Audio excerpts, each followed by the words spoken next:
ओम श्री विष्णवे नमः। ओम श्री बृहस्पति नमः। प्रिय श्रोताओं, आज बृहस्पतिवार के दिन सुनिए बृहस्पति देवता की संपूर्ण कथा और आरती। बृहस्पतिवार व्रत की पौराणिक कथा के अनुसार प्राचीन समय की बात है। भारतवर्ष में एक राजा राज्य करता था। वह बड़ा प्रतापी और दानी था। वह नित्य प्रति मंदिर में भगवान के दर्शन करने जाता था। वह ब्राह्मण और गुरु की सेवा किया करता था। उसके द्वार से कोई भी याचक निराश होकर नहीं लौटता था। वह प्रत्येक गुरुवार को व्रत रखता और पूजन करता था। हर दिन गरीबों की सहायता करता था, परंतु ये सब बातें उसकी रानी को अच्छी नहीं लगती थी। वो न तो व्रत करती, न ही किसी को एक भी पैसा दान में देती थी और राजा से भी ऐसा करने को मना किया करती थी। एक समय की बात है कि राजा शिकार खेलने वन को चले गए थे। घर पर रानी और दासी थी। उसी समय गुरु बृहस्पति साधु का रूप धारण करके राजा के दरवाजे पर भिक्षा मांगने आए। साधु ने रानी से भिक्षा मांगी तो वह कहने लगी, हे साधु महाराज, मैं इस दान और पुण्य से तंग आ गई हूँ। इस कार्य के लिए तो मेरे पतिदेव ही बहुत हैं। अब आप ऐसी कृपा करें कि हमारा सारा धन नष्ट हो जाए और मैं आराम से रह सकूं। साधु रूपी बृहस्पति देव ने कहा, हे देवी, तुम बड़ी विचित्र हो। संतान और धन से कोई दुखी नहीं होता है, इसको तो सभी चाहते हैं। पापी भी पुत्र और धन की इच्छा करता है। अगर तुम्हारे पास धन अधिक है तो भूखे मनुष्यों को भोजन कराओ, प्याऊ लगवाओ, ब्राह्मणों को दान दो, धर्मशालाएं बनवाओ, कुआं, तालाब, बावड़ी, बाग, बगीचे आदि का निर्माण कराओ तथा निर्धनों की कुंवारी कन्याओं का विवाह कराओ और यज्ञ आदि करो। इस प्रकार के कर्मों से आपके कुल का और आपका नाम परलोक में सार्थक होगा और स्वर्ग की प्राप्ति होगी। किंतु रानी साधु की इन बातों से खुश नहीं हुई।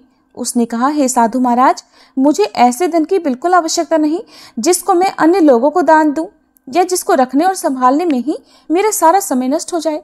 तब साधु ने कहा, हे देवी, अगर तुम्हारी ऐसी ही इच्छा है तो जैसा मैं तुम्हें बताता हूँ तुम वैसा ही करना। बृहस्पतिवार के दिन घर को गोबर से लीपना, अपने केशों को पीली मिट्टी से धोना, राजा से कहना वह दाढ़ी कटवाए, भोजन में मांस मदिरा खाना, कपड़ा धोबी के यहाँ धुलने देना। इस प्रकार 7 बृहस्पतिवार करने से तुम्हारा सब धन नष्ट हो जाएगा। ऐसा कहकर साधु महाराज रूपी बृहस्पति देव अंतर्ध्यान हो गए। रानी ने साधु के कहे अनुसार 7 बृहस्पतिवार तक वैसा ही करने का विचार किया। साधु के बताए अनुसार कार्य करते हुए केवल 3 बृहस्पतिवार ही बीते थे कि उसकी समस्त धन संपत्ति नष्ट हो गई। भोजन के लिए दोनों समय परिवार तरसने लगा तथा सांसारिक भोगों से दुखी रहने लगा।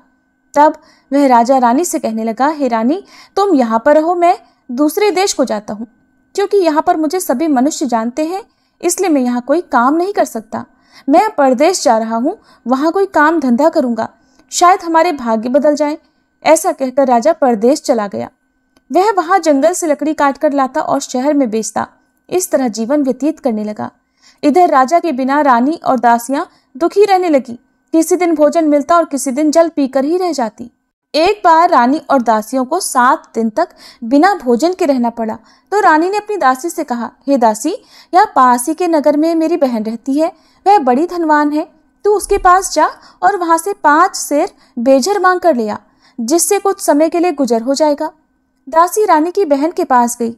रानी की बहन उस समय पूजा कर रही थी। दासी ने रानी की बहन से कहा, हे रानी, मुझे आपकी बहन ने भेजा है, मुझे 5 सेर बेझर दे दो। दासी ने ये बात अनेक बार कही, परंतु रानी की बहन ने कोई उत्तर नहीं दिया, क्योंकि उस समय वह बृहस्पतिवार की कथा सुन रही थी। जब दासी को रानी की बहन से कोई उत्तर नहीं मिला तो वह बहुत दुखी हुई। उसे क्रोध भी आया। वह लौटकर रानी से बोली, हे रानी, आपकी बहन तो बहुत ही घमंडी है। वह तो छोटे लोगों से बात भी नहीं करती। मैंने उससे बहुत बार कहा, लेकिन उसने कोई उत्तर नहीं दिया। मैं वापस चली आई। रानी बोली, हे दासी, इसमें उसका कोई दोष नहीं है। जब बुरे दिन आते हैं तब कोई सहारा नहीं देता। अच्छे बुरे का पता विपत्ति में ही लगता है। अब तो जो ईश्वर की इच्छा होगी वही होगा। ये सब हमारे भाग्य का दोष है। उधर रानी की बहन ने सोचा कि मेरी बहन की दासी आई थी, परंतु मैं उससे नहीं बोली, इससे वह बहुत दुखी हुई होगी। अतः कथा सुनकर और विष्णु भगवान का पूजन समाप्त कर वह अपनी बहन के घर आई और कहने लगी, हे बहन, मैं बृहस्पतिवार का व्रत कर रही थी। तुम्हारी दासी हमारे घर गई थी, परंतु जब तक कथा होती है तब तक हम लोग न उठते हैं और न बोलते हैं, इसलिए मैं नहीं बोली। कहो दासी क्यों गई थी? रानी बोली, बहन, हमारे घर अनाज नहीं था। वैसे तुमसे कोई बात छिपी नहीं है, इस कारण मैंने दासी को तुम्हारे पास 5 सेर बेजर लेने के लिए भेजा था। रानी की बहन बोली, बहन देखो, बृहस्पति भगवान सबकी मनोकामनाएं पूर्ण करते हैं। देखो, शायद तुम्हारे घर में अनाज रखा हो। ये सुनकर दासी घर के अंदर गई तो वहां उसे एक घड़ा बेजर का मिल गया। उसे बड़ी हैरानी हुई क्योंकि उसने एक एक बर्तन देख लिया था। उसने बाहर आकर रानी को बताया। दासी अपनी रानी से कहने लगी, हे रानी देखो, वैसे हमको जब अन्न नहीं मिलता तब हम रोज व्रत ही तो करते हैं। अगर इनसे व्रत की विधि और कथा पूछ ली जाए तो उसे हम भी किया करेंगे। दासी के कहने पर रानी ने अपनी बहन से बृहस्पतिवार व्रत के बारे में पूछा। उसकी बहन ने बताया, हे रानी बहन, बृहस्पतिवार को सूर्योदय से पहले उठकर स्नान करके बृहस्पतिवार का व्रत करना चाहिए, लेकिन उस दिन सिर नहीं धोना चाहिए। बृहस्पतिवार के व्रत में चने की दाल और मुनक्का से विष्णु भगवान का केले के वृक्ष की जड़ में पूजन करें तथा दीपक जलावे। उस दिन एक ही समय भोजन करें। भोजन पीले खाद्य पदार्थ का करें और कथा सुने। इस प्रकार करने से गुरु भगवान प्रसन्न होते हैं, अन्न पुत्र धन देते हैं, मनोकामना पूर्ण करते हैं। व्रत और पूजन की विधि बताकर रानी की बहन अपने घर लौट गई। रानी और दासी दोनों ने निश्चय किया कि बृहस्पति देव भगवान का पूजन जरूर करेंगे। 7 दिन बाद जब बृहस्पतिवार आया तो उन्होंने व्रत रखा। गुड़साल में जाकर चना और गुड़ बीन लाई तथा उसकी दाल से केले की जड़ तथा विष्णु भगवान का पूजन किया। अब पीला भोजन कहाँ से आए? दोनों बड़ी दुखी हुई, परंतु उन्होंने व्रत किया था, इस कारण बृहस्पति देव भगवान प्रसन्न थे। एक साधारण व्यक्ति के रूप में वे 2 थालों में सुंदर पीला भोजन लेकर आए और दासी को देकर बोले, हे दासी, ये भोजन तुम्हारे और रानी के लिए है, तुम दोनों कर लेना। दासी भोजन पाकर बहुत प्रसन्न हुई और रानी से बोली, रानी जी भोजन कर लो। रानी को भोजन आने के बारे में कुछ नहीं पता था, इसलिए वह दासी से बोली, जा तू ही भोजन कर, क्यों तू व्यर्थ में हमारी हंसी उड़ाती है। तब दासी बोली, रानी एक व्यक्ति भोजन दे गया है। तब रानी कहने लगी, वो भोजन तेरे लिए ही देकर गया है, तू ही भोजन कर। दासी ने कहा, वह व्यक्ति हम दोनों के लिए 2 थालों में भोजन देकर गया है, इसलिए मैं और आप दोनों ही साथ साथ भोजन करेंगे। फिर दोनों ने गुरु भगवान को नमस्कार कर भोजन किया। उसके बाद से वे प्रत्येक बृहस्पतिवार को गुरु भगवान का व्रत और पूजन करने लगी। बृहस्पति भगवान की कृपा से उनके पास धन हो गया, परंतु रानी फिर पहले की तरह से आलस्य करने लगी। तब दासी बोली, देखो रानी, तुम पहले भी इसी प्रकार आलस्य करती थी। तुम्हें धन रखने में कष्ट होता था, इस कारण सभी धन नष्ट हो गया। अब गुरु भगवान की कृपा से धन मिला है तो तुम्हें फिर आलस्य होता है। बड़ी मुसीबतों के बाद हमने ये धन पाया है, इसलिए हमें दान पुण्य करना चाहिए। तुम भूखे मनुष्यों को भोजन कराओ, प्याऊ लगवाओ, ब्राह्मणों को दान दो, कुआं, तालाब, बावड़ी आदि का निर्माण करवाओ, मंदिर पाठशाला बनवाकर दान दो, कुंवारी कन्याओं का विवाह करवाओ, धन को शुभ कार्यों में खर्च करो, जिससे तुम्हारे कुल का यश बढ़े और स्वर्ग प्राप्त हो और पितर भी प्रसन्न हो। दासी की बात मानकर रानी ने इसी प्रकार के कर्म करने प्रारंभ कर दिए, जिससे उनका काफी यश फैलने लगा। एक दिन रानी और दासी आपस में विचार करने लगी कि न जाने राजा किस दशा में होंगे, उनकी कोई खोज खबर नहीं है। उन्होंने बृहस्पति देव से प्रार्थना की और तब भगवान ने रात्रि में राजा को स्वप्न में कहा, हे राजा उठ, तेरी रानी तुझको याद करती है, अब अपने देश को वापस लौट जा। राजा प्रातःकाल उठकर जंगल से लकड़ियां काट कर लाने के लिए जंगल की ओर चल पड़ा। जंगल से गुजरते हुए वह सोचने लगा, रानी की गलती से उसे कितने दुख भोगने पड़े। राजपाट छोड़कर उसे जंगल में आकर रहना पड़ा। जंगल से लकड़ियां काटकर उन्हें बेचकर गुजारा करना पड़ा। उसी समय उस जंगल में बृहस्पति देव एक साधु का रूप धारण करके आए और राजा के पास आकर बोले, हे लकड़हारे, तुम इस सुनसान जंगल में किस चिंता में बैठे हो, मुझे बतलाओ। ये सुनकर राजा की आंखों में आंसू भर आए और साधु की वंदना करके वह बोला, हे प्रभु, आप सब कुछ जानने वाले हैं। ऐसा कहकर राजा ने साधु को अपनी संपूर्ण कथा सुना दी। महात्मा दयालु होते हैं। वे राजा से बोले, हे राजा, तुम्हारी पत्नी ने बृहस्पति देव के प्रति अपराध किया था, जिसके कारण तुम्हारी ये दशा हुई। अब तुम किसी प्रकार की चिंता मत करो, भगवान तुम्हें पहले से अधिक धन देंगे। देखो, तुम्हारी पत्नी ने बृहस्पतिवार का व्रत करना प्रारंभ कर दिया है। अब तुम भी बृहस्पतिवार का व्रत करके चने की दाल और गुड़ जल के लोटे में डालकर केले का पूजन करो, फिर कथा कहो या सुनो, भगवान तुम्हारी सब मनोकामनाओं को पूर्ण करेंगे।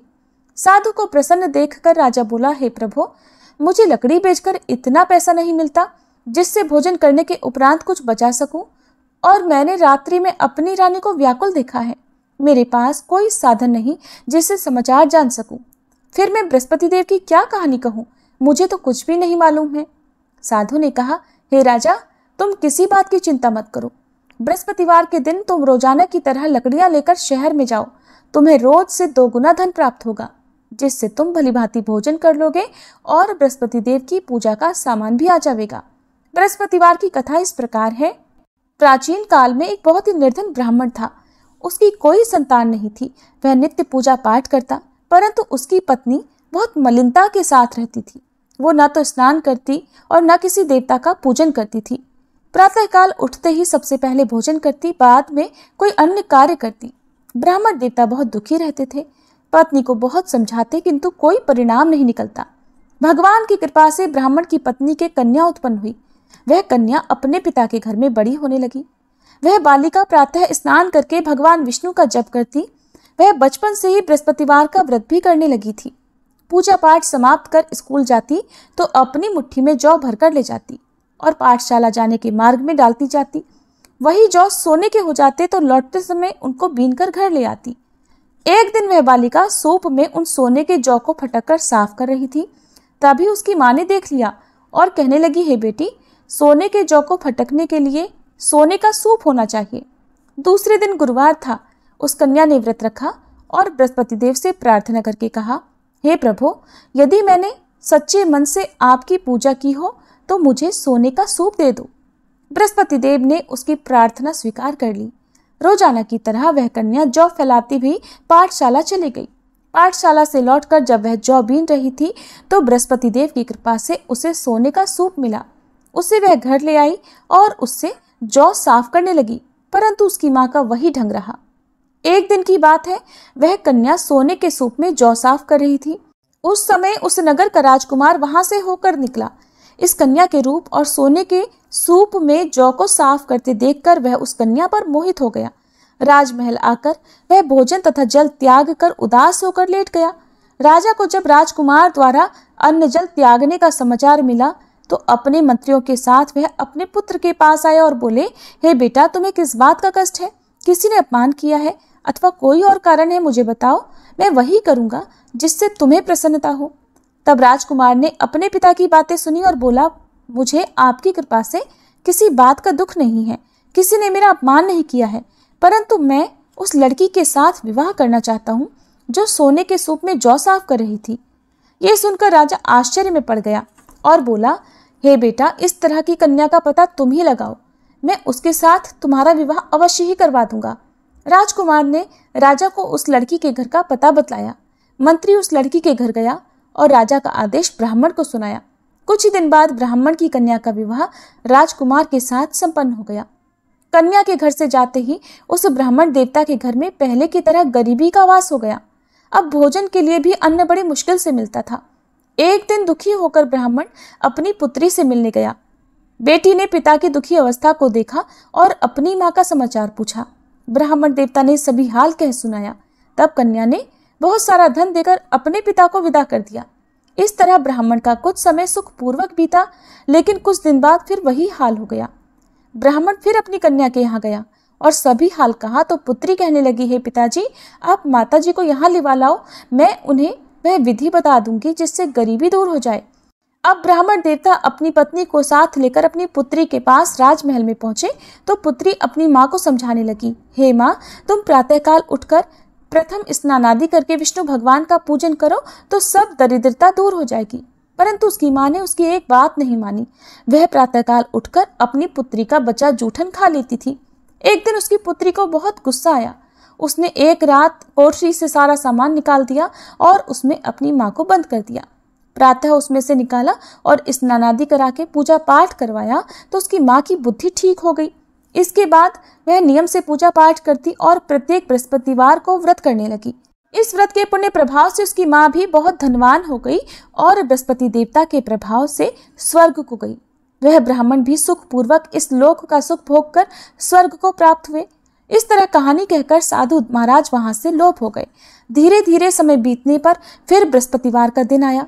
राजा जंगल से लकड़ी काटकर किसी शहर में बेचने गए। उसे उस दिन और दिनों से अधिक धन मिला। राजा ने चना, गुड़ आदि लाकर बृहस्पतिवार का व्रत किया। उस दिन से उसके सभी क्लेश दूर हुए।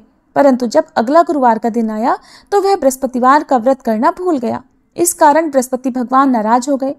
उस दिन उस नगर के राजा ने विशाल यज्ञ का आयोजन किया तथा अपने समस्त राज्य में घोषणा करवा दी कि कोई भी मनुष्य अपने घर में भोजन ना बनाए और आग भी न जलाए। समस्त जनता मेरे यहाँ भोजन करने आए। इस आज्ञा को जो न मानेगा उसको फांसी की सजा दी जाएगी। राजा की आज्ञा अनुसार राज्य के सभी निवासी राजा के भोज में सम्मिलित हुए, लेकिन लकड़हारा कुछ देर से पहुंचा, इसलिए राजा उसको अपने साथ महल में ले गए। जब राजा लकड़हारे को भोजन करा रहे थे तो रानी की दृष्टि उस खूंटी पर पड़ी जिस पर उसका हार लटका हुआ था। उसे हार खूंटी पर लटका दिखाई नहीं दिया। रानी को निश्चय हो गया कि मेरा हार उस लकड़हारे ने चुरा लिया है। उसी समय सैनिक बुलवाकर उसको कैद खाने में डलवा दिया। जब लकड़हारा कारागार में पड़ गया तो बहुत दुखी होकर विचार करने लगा कि न जाने कौन से पूर्व जन्म के कर्म से मुझे ये दुख प्राप्त हुआ है, और उसी साधु को याद करने लगा जो जंगल में मिला था। तत्काल बृहस्पति देव साधु के रूप में प्रकट हो गए और उसकी दशा को देखकर कहने लगे, अरे मूर्ख, तूने बृहस्पति देवता की कथा नहीं की, इस कारण तुझे दुख प्राप्त हुआ है। अब चिंता मत कर, बृहस्पतिवार के दिन कारागार के दरवाजे पर 4 पैसे पड़े मिलेंगे। उनसे तू बृहस्पति देव की पूजा करना तो तेरे सभी कष्ट दूर हो जाएंगे। अगले बृहस्पतिवार उसे कारागार के द्वार पर 4 पैसे पड़े मिले। राजा ने पूजा का सामान मंगवाकर कथा कही और प्रसाद बांटा। उसी रात्रि को बृहस्पति देव ने उस नगर के राजा को स्वप्न में कहा, हे राजा, तूने जिस आदमी को कारागार में बंद करा दिया है वह निर्दोष है, वह राजा है, उसे छोड़ देना। रानी का हार उसी खूंटी पर लटका हुआ है। अगर तू ऐसा नहीं करेगा तो मैं तेरे राज्य को नष्ट कर दूंगा। राजा प्रातःकाल उठा और खूंटी पर हार टंगा देखकर लकड़हारे को बुलाकर क्षमा मांगी तथा राजा के योग्य सुंदर वस्त्र आभूषण भेंट कर उसे विदा किया। गुरुदेव की आज्ञा अनुसार राजा अब अपने नगर को चल दिया। राजा जब नगर के निकट पहुंचा तो उसे बड़ा ही आश्चर्य हुआ। नगर में पहले से अधिक बाग, तालाब और कुएं तथा बहुत सी धर्मशाला, मंदिर आदि बने हुए हैं। राजा ने पूछा कि ये किसका बाग और धर्मशाला है।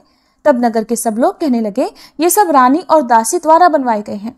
राजा को आश्चर्य हुआ और गुस्सा भी आया। जब रानी ने खबर सुनी कि राजा आ रहे हैं तो उसने अपनी दासी से कहा, हे दासी, देख, राजा हमको कितनी बुरी हालत में छोड़ गए थे। वह हमारी ऐसी हालत देखकर लौट ना जाए, इसलिए तो दरवाजे पर खड़ी हो जा। रानी की आज्ञा अनुसार दासी दरवाजे पर खड़ी हो गई। जब राजा आए तो उन्हें अपने साथ महल में लिवा लाई। तब राजा ने क्रोध करके अपनी तलवार निकाली और पूछने लगा, बताओ, ये धन तुम्हें कैसे प्राप्त हुआ है। तब रानी ने बताया, हमें ये सब धन बृहस्पति देव के व्रत के प्रभाव से प्राप्त हुआ है।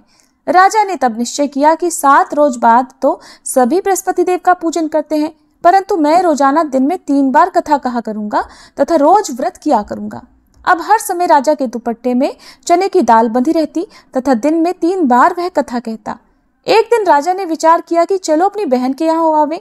इस तरह का निश्चय कर राजा घोड़े पर सवार होकर अपनी बहन के यहाँ चल पड़ा। रास्ते में उसने देखा कि कुछ आदमी एक मुर्दे को लिए जा रहे हैं। उन्हें रोककर राजा कहने लगा, अरे भाइयों, मेरी बृहस्पतिवार की कथा सुन लो। वे बोले, लो, हमारा तो आदमी मर गया है, इसको अपनी कथा की पड़ी है। परंतु कुछ आदमी बोले, अच्छा कहो, हम तुम्हारी कथा भी सुनेंगे। राजा ने दाल निकाली और कथा कहनी शुरू कर दी। जब कथा आधी हुई तो वह मुर्दा हिलने लगा और जब कथा समाप्त हुई तो राम राम करके वह मनुष्य खड़ा हो गया। राजा आगे बढ़ा, उसे चलते चलते शाम हो गई। आगे मार्ग में उसे किसान खेत में हल चलाता मिला। राजा उससे बोला, अरे भैया, तुम मेरी बृहस्पतिवार की कथा सुन लो। किसान बोला, जब तक मैं तेरी कथा सुनूंगा तब तक 4 हरैया जोत लूंगा। जा अपनी कथा किसी और को सुनाना। राजा आगे चलने लगा। राजा के हटते ही बैल पछाड़ खाकर गिर गए तथा किसान के पेट में बहुत जोर से दर्द होने लगा। उसी समय किसान की माँ रोटी लेकर आई। उसने जब ये देखा तो अपने पुत्र से सब हाल पूछा। बेटे ने सभी हाल बता दिया। बुढ़िया दौड़ी दौड़ी उस घुड़सवार के पास गई और उससे बोली, मैं तेरी कथा सुनूंगी, तू अपनी कथा मेरे खेत पर ही चलकर कहना। राजा ने लौटकर बुढ़िया के खेत पर जाकर कथा कही, जिसके सुनते ही बैल खड़े हो गए और किसान के पेट का दर्द भी बंद हो गया। अब राजा अपनी बहन के घर पहुंच गया। बहन ने भाई की खूब मेहमानी की। दूसरे दिन प्रातःकाल राजा जगा तो देखने लगा कि सब लोग भोजन कर रहे हैं। राजा ने अपनी बहन से पूछा कि ऐसा कोई मनुष्य है जिसने भोजन ना किया हो, जो मेरी बृहस्पतिवार की कथा सुन ले। तो बहन बोली, हे भैया, ये देश ऐसा ही है। पहले यहाँ के लोग भोजन करते हैं, बाद में अन्य कोई काम करते हैं। अगर पड़ोस में कोई हो तो देख कर आती हूँ। ऐसा कहकर बहन देखने चली, परंतु उसे कोई भी ऐसा व्यक्ति नहीं मिला जिसने भोजन नहीं किया हो। फिर वह एक कुम्हार के घर गई जिसका लड़का बीमार था। उसे पता चला कि उसके यहाँ 3 दिन से किसी ने भोजन नहीं किया है। रानी ने अपने भाई की कथा सुनने के लिए कुम्हार से कहा तो वह तैयार हो गया। तब राजा ने जाकर बृहस्पतिवार की कथा कही, जिसको सुनकर उसका लड़का ठीक हो गया। अब तो राजा की प्रशंसा होने लगी। एक दिन राजा ने अपनी बहन से कहा, हे बहन, अब मैं अपने घर जाऊंगा, तुम भी तैयार हो जाओ। राजा की बहन ने अपनी सास से अपने भाई के साथ जाने की आज्ञा मांगी तो सास बोली, चली जा, परंतु अपने लड़कों को मत ले जाना, क्योंकि तेरे भाई की कोई संतान नहीं होती है। बहन ने अपने भाई से कहा, हे भैया, मैं तो चलूंगी, परंतु कोई बालक नहीं जाएगा। राजा ने कहा, जब कोई बालक नहीं चलेगा तब तुम भी जाकर क्या करोगी? फिर दुखी मन से राजा अपने नगर को लौट आया।